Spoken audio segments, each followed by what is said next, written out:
आज दिनांक 2/5/2020 क्लास +1 में चैप्टर नंबर 5 में मेरा नेक्स्ट टॉपिक स्टार्ट होता है क्यूब रूट ऑफ यूनिटी।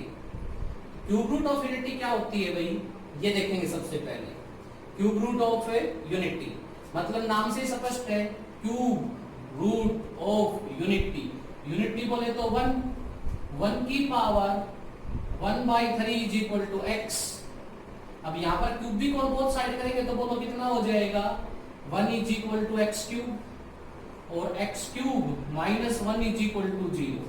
तो यहाँ पर एक प्रॉपर्टी कंसीडर होगी मेरे पास से a cube minus b cube. क्या होगी बताओ, a minus b a square plus b square plus ab।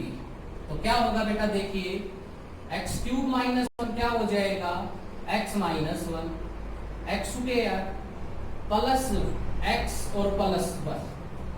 यहां तक का काम सभी के समझ में आ गया। अब इसके रूट्स निकालेंगे तो इसको 0 के बराबर रखेंगे भाई। x minus 1 is equal to 0 तो x is equal to 1, x square plus x plus 1 is equal to 0। Quadratic equation है, फॉर्मूला मेथड कंसीडर करेंगे। यहां से a का मान 1, b का 1, c का again 1, x is equal to minus b plus minus b square minus 4ac upon 2a। देखिए x is equal to minus b minus 1 plus minus under the root 1 minus 4, क्योंकि सभी की value 1 है हमारे मेरे पास, upon में 2 1 जा 2। x is equal to minus 1 plus minus under root minus 3 upon में 2। अब रूट के भीतर अगर माइनस आ गया तो मैंने पढ़ा दिया ना आपको, किसका जन्म होगा बोलो, कॉम्प्लेक्स नंबर का जन्म होगा। तो x is equal to minus 1 plus minus under root 3 iota by में 2। एक रूट्स तो बेटा यहां से निकल आया, दो रूट्स यहां से निकल आए। तो क्या कितने रूट्स हो गए मेरे पास, तीन रूट्स बताओ क्या क्या हो गए। x is equal to 1। एक अनदर रूट्स बोलो क्या होगा, अनदर रूट्स होगा minus 1 plus under root 3 iota by 2 minus 1 minus under root 3 iota by 2। तीन रूट्स आ गए बेटा मेरे पास। अब ये तीन रूट्स है ना, ये तीन रूट्स मोस्ट इंपोर्टेंट रूट्स है। यहां से एक नई टर्म का जन्म होगा, वो टर्म क्या होगा, देखिए बेटा अगर मैं इसको अल्फा मान लूं तो ये क्या हो जाएगा मेरे पास, बीटा हो जाएगा। लेकिन इसका स्क्वायर हमेशा ये रिजल्ट आएगा या इसका स्क्वायर ये रिजल्ट आएगा। कैसे सर, अगर बेटा मैं अल्फा स्क्वायर को बीटा स्क्वायर बी लिख सकता हूं और बीटा स्क्वायर को अल्फा लिख सकता हूं। ये बात ध्यान से समझने योग्य है, समझो एक बार आप।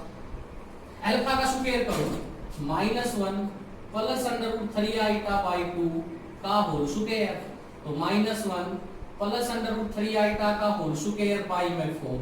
यहाँ पर ये प्रॉपर्टी कंसीडर हो रही है क्या, इस प्रॉपर्टी को जब सोल्व आउट करेंगे हम तो क्या रिजल्ट आएगा भाई मेरे पास। देखिए इस प्रॉपर्टी को यहाँ पर सोल्व कर रहा हूँ, a स्क्वायर माइनस 1 का square b square under root 3 iota का होल स्क्वायर प्लस में 2ab 2 into minus 1 into under root 3 iota upon बोलो क्या चल रहा है 4। सॉल्यूशन दो भाई इसको, माइनस 1 का स्क्वायर 1 अंडर रूट 3 का स्क्वायर 3 सर, और बेटा अंडर रूट 3 का स्क्वायर तो कितना होगा 3, तो ये कितना हो जाएगा आइटा स्क्वायर माइनस 3। ये बोलो कितना आ गया मेरे पास, ये आ गया sir minus 2 under root 3 iota upon 4। तो कितना हो जाएगा minus 2 minus 2 under root 3 iota by 4। अगर यहां से मैं 2 कॉमन निकाल दूं तो minus 1 minus under root 3 iota by 4, 2 2 जा 4। तो क्या वैल्यू कंसीडर हो गया है मेरे पास, minus 1 minus under root 3 iota by 2। देखो बेटा क्यूब रूट ऑफ यूनिटी के कॉन्सेप्ट के अंदर मैंने 1 यूनिटी की power cube root is equal to x, तो 1 is equal to x cube minus 1 is equal to 0। Property consider होगी, प्रॉपर्टी के अकॉर्डिंग इसके तीन रूट्स निकाल दिए। तीन रूट्स हैं, फर्स्ट वन रियल है, सेकंड इमेजिनरी है, मेरे पास मिक्स है तो कॉम्प्लेक्स नंबर होगा। ये अल्फा और ये बीटा। मैंने क्या कहा, यहाँ पर एक बात नोट करनी थी, अल्फा स्क्वायर बीटा के बराबर होगा, बीटा स्क्वायर अल्फा के बराबर होगा, मतलब एक दूसरे के स्क्वायर में होगी। तो यहाँ पर क्या मान लेता हूँ भाई मैं, ये तो 1 है ही, इसको मान लिया बेटा मैंने ओमेगा, और इस ये कितना हो जाएगा बोलो, जनरल सी बात है मेरे पास है ओमेगा स्क्वायर। ये W नहीं है बेटा, यहाँ से W नहीं है, ये ओमेगा है। ये मैथमेटिक्स की टर्म में ओमेगा वर्ड आएगा आपके पास है, कंपटीशन एग्जाम में आने वाली बात है ये। तो यहाँ पर किसने जन्म ले लिया हमारे पास बोलो, ओमेगा ने। किसने जन्म ले लिया बेटा हमारे पास है ओमेगा। अगर हम इन तीनों को जोड़ेंगे अगर हम तीनों को जोड़ेंगे, तीनों रूट्स को, तो किसके बराबर आएगा मेरा रिजल्ट? 0 के बराबर आएगा। मतलब 1 plus omega square is equal to 0। पहली बात नोट करने की, आप देख सकते हैं इसको जोड़ के, अगर अल्फा स्क्वायर और बीटा की मल्टीप्लाई करेंगे दोनों की, तो मेरे पास 1 बनेगा result. Alpha square into beta या बीटा स्क्वायर इनटू अल्फा को अगर मल्टीप्लाई करेंगे तो रिजल्ट कितना आएगा मेरे पास से? 1 आएगा। तो 1 आएगा तो मतलब कितना हो जाएगा? बोलो, मल्टीप्लाई करो। 1 into omega square, 1 into omega square is equal to 1। तो बोलो कितना हो जाएगा? Omega cube is equal to 1। तो यहां से बेटा ओमेगा क्यूब की वैल्यू भी आ गई। 2 रिजल्ट कंसीडर हो गए मेरे पास।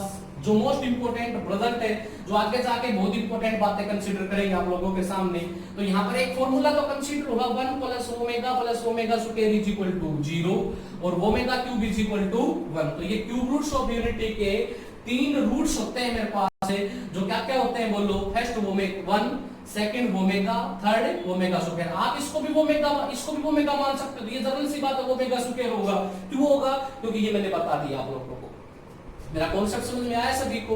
अब बेटा यहां से 2 बातें अलग से निकल के आ गई, जो इस खाने में समझाऊंगा मैं आपको। 1 plus omega square is equal to 0। Secondary बोलो क्या आया? Omega cube is equal to 1। अब आपके सामने डिफरेंट टाइप्स की प्रॉब्लम्स क्रिएट होंगी। यहां से question number 1, value of omega की पावर 18, ओमेगा की पावर 18 का मान कितना होगा? तो बेटा क्या करेंगे? 18 को 3 से भाग कर देंगे। जैसे कि आपने पढ़ा था आइटा की पावर 4 इज इक्वल टू 1, तो मैंने क्या बताया था? आइटा की पावर 2, 5, 6 में लास्ट 2 डिजिट को आप 4 से डिवाइड कर दो, जो रिमाइंडर छोड़ के जाएगा उसमें आइटा की पावर कंसीडर कर दी जाएगी। 4 एकम 4, 4 चौके 16, रिमाइंडर कितना आया? 0। किसी की पावर 0 कितनी होगी? 1। उसी तरीके से ये केस है भाई हमारे पास। ओमेगा की पावर 18 में जब मैं 3 से डिवाइड करूंगा तो रिमाइंडर कितना आएगा? बोलो 0। तो ओमेगा की पावर 0 बोलो कितनी होगी? किसी की भी पावर 0 हो, ओमेगा नहीं, वो किसी की भी पावर 0 हो, क्या हो जाएगा? बोलो मेरे पास है 1 कंसीडर होगा। तब अगर क्वेश्चन आ जाए ओमेगा की पावर 1, 2, 8, 9, 7, 6 की वैल्यू कितनी होगी?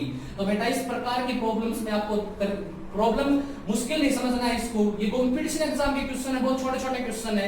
इस क्वेश्चन में जो कंडीशन 3 से डिविजिबल हो रही है उसको 3 से डिविजिबल करो। 3 चौके 12, 3 तिया 9, 3 दूनी 6। देखो 12 कैंसिल आउट हो गया, 2 कैंसिल आउट होगा, 3 से 6 होगा, क्या बच गया?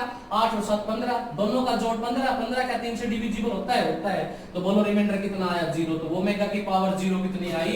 1। तो मेरे पास है ओमेगा की पावर 1, 2, 8, 9, 7, 6 की न्यूमेरिकल वैल्यू बोलो कितनी आएगी? 1। ये आपके जेईई मेन में आने वाले क्वेश्चन है, कॉम्पिटिशन एग्जाम में, नेवी एयरफोर्स में, एनडीए के अंदर जितने भी। अगर मैं कहूं कि ओमेगा की पावर 296,710 का मान कितना होगा? क्या बताया मैंने? जो अगर 3 से डिविजिबल हो रहा है सिंगल वेरिएबल में, 3 तिया 9, 3 दूनी 6, 7 और 2 9, तो कितना होगा? 3 तिया 9। बदलो कितना बच गया? 1। कितना बच गया? बोलो मेरे पास 10 बच गया। वो चाहे 1 मान लो चाहे 10 मान लो, 10 बनेगा तो कितना? 10 किससे डिविजिबल करना है? 3 से। 3 तिया 9, रिमाइंडर क्या छोड़ के गया? 1।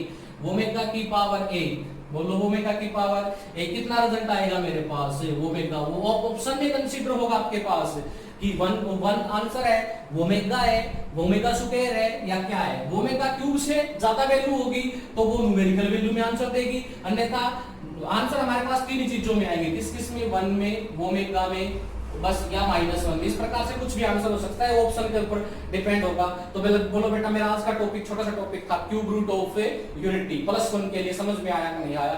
मोस्ट इंपोर्टेंट टॉपिक वैसे मैंने 10th फाउंडेशन में पढ़ा दिया होगा आपको, लेकिन फिर भी